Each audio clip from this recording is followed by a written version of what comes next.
I wish that the senators would have a chance to go and just look at the empty cupboards in the Delta and the number of people who are going around begging just to feed their children.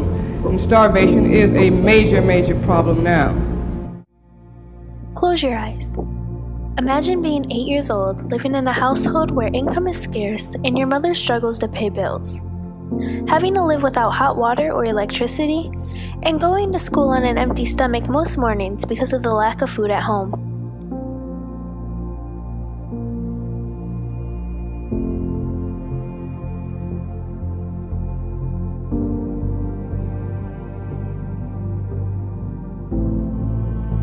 Many issues that children in poverty are facing violate the Universal Declaration of Human Rights. Article 25 states, "Everyone has the right to a standard of living adequate for the health and well-being of himself, including food, clothing, housing, and medical care, or other lack of livelihood in circumstances beyond his control." Marian Wright Edelman has dedicated her life to securing a better future for disadvantaged Americans, especially children. Despite the challenges she faced while growing up in the segregated state of South Carolina, Edelman excelled academically. She became the first Black female lawyer in the South during the 60s. Her early career included working to secure voter registration and representing the NAACP's Legal Defense and Educational Fund.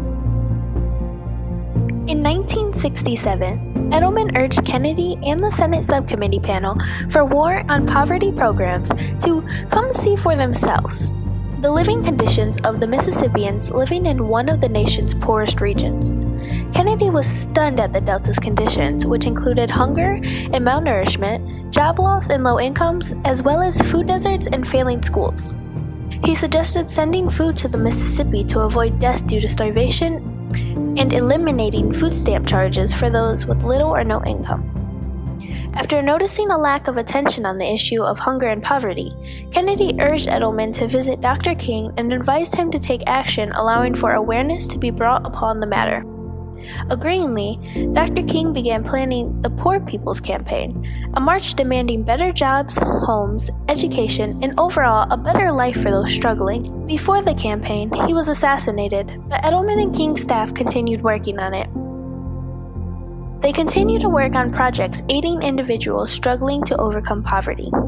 As a result, Edelman founded the Children's Defense Fund in 1973, which advocated for children's health, safety, and education.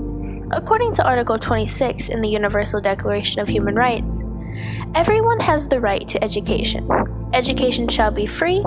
It shall promote understanding, tolerance, and friendship among all nations, racial or religious groups, and shall further the activities of the United Nations for the maintenance of peace. The CDF has helped spread awareness and challenged the U.S. government to improve its policies in order to help those in need.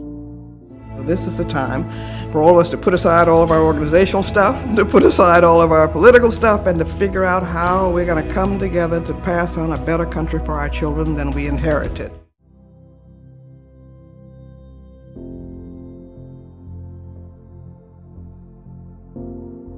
Strawberries, pizza, steak, tacos, sushi. I don't like mushrooms at all. Tomatoes. Oh, no, it'd be tomatoes. I hate tomatoes. Cooked spinach. I'll say bananas. Spinach. I eat it. You know, they gave it to me, I gotta eat it. I try to be polite about it. I'll be like, oh, why don't you give it to someone else? Ask if someone else wants it. Decline it politely. It just makes me so upset to know that kids don't have them. That's very sad, especially since that's just in the United States. Have canned food jars and give it to people who don't have enough food to eat. Just not waste food, or don't get as much if you know you're not going to eat it. If different organizations, either the government or just like private organizations, like worked harder and put more effort into working with this, we would be able to not fix the problem, but improve the problem.